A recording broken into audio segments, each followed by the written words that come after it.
آخر هم طالبانو له ایران سره لاس یو کړ.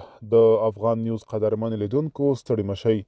د طالبانو حکومت پر اسرائیل د ایران برید مشروع دفاعي اقدام و.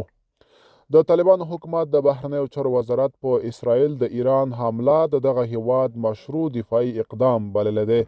د دغه وزارت په اعلامیه کې چې نن یې ویان عبدالقهار بلخي په خپله ایکس پاڼه خپاره کړې راغلي، صهیونیستي رژیم د خپلو جنایاتو په دوام د اپریل پر لومړۍ نیټه د ټولو ډیپلوماتیکو نورمونو او نړیوالو قوانینو پر خلاف د سوریې پلازمینه دمشق کې د ایران سفارت قونسلۍ څانګه په نښه کړه، چې په ځواب کې یې د ایران اسلامي جمهوریت تېره شپه مشروع دفاعي اقدام ترسره کړل.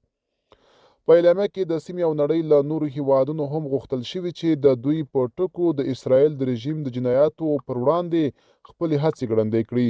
هممهاله په قطر کې د طالبانو د سیاسي دفتر مشر هم په اسرائیلو د ایران د بیګانۍ شپې د توغندیز او ډرون الوتکو برید په غزه کې د اسرائیلو د یرغل پایله ګڼي.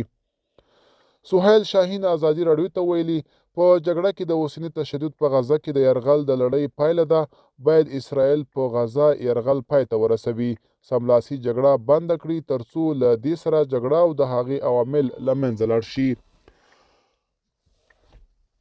په دمشق کې د ایران په کونسلګرۍ برید چې د وري پر 14مه شوی و، په ترڅ کې د سوریې او لبنان لپاره د ایران د سپاه پاسداران د قدس ډلې قومندان محمد رضا زاهدي په ګډون د دې ډلې 7 تنه چارواکي وژل شوي وو، چې ایران وایي ځوابي برید ته یې اړیست.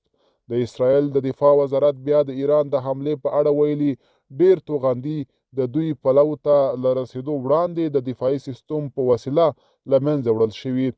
د یادونې چې په مشق کې د ایران په کونسلګرۍ د اسرائیلو برید د طالبانو حکومت د بهرنیو چارو وزارت غندلی و.